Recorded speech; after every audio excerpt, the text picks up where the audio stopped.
আলাইকুম। আশা করছি সবাই ভালো আছেন। রাজনৈতিক বিষয় কি আর বলবো, রাজনৈতিক মাঠে সবাই শুধু গেম খেলায়। রাজনৈতিক বন্ধু আর ব্যক্তিগত বন্ধুর মধ্যে অনেক তফাৎ আছে। রাজনৈতিক নেতা যারা আছেন তারা হয়তো বোঝে না যে রাজনৈতিক বন্ধু কখনোই রাজনৈতিক নেতার জন্য শুভকর হয় না। কারণ রাজনৈতিক নেতার বন্ধু যারা আছেন তারা রাজনৈতিক নেতাকে শিখায় যে কিভাবে অর্থ উপার্জন করতে হয়। রাজনীতিটা আসলে এখন বাণিজ্যিক হয়ে গেছে।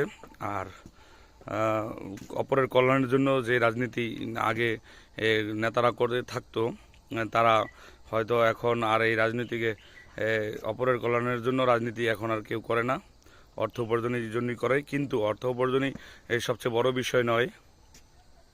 এই জিনিসটা নেতাদের প্রতি অনুরোধ, আপনারা রাজনৈতিক বন্ধু এমন মানুষদেরকে বানাবেন যারা আপনার জন্য এবং সমাজের জন্য, দেশের জন্য কল্যাণকর হয়।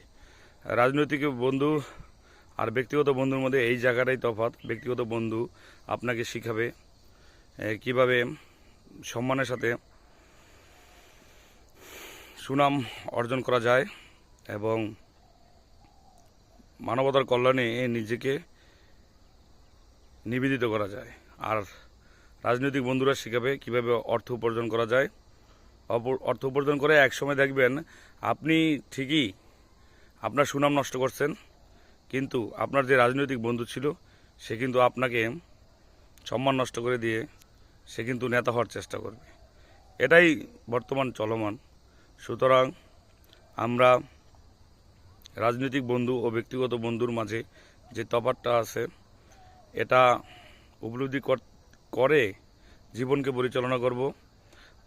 কথাগুলো আমার ব্যক্তিগত নয়, আমার উপলব্ধি থেকে বলা। নেতাদের প্রতি অনুরোধ, রাজনৈতিক বন্ধু আর ব্যক্তিগত বন্ধু এই তফাৎটা বুঝেই আপনারা রাজনৈতিক মাঠে থাকেন, মানুষের কল্যাণ করেন, দেশের ও জাতির কল্যাণ করেন। সকলেই ভালো থাকবেন, মনে কষ্ট নেবেন না। ভালো কোনো পরামর্শ থাকলে আমাকে দিবেন, ইনশাল্লাহ আমি চেষ্টা করব সকলকে ভালো কিছু উপহার দেওয়ার জন্য। আল্লাহ হাফেজ।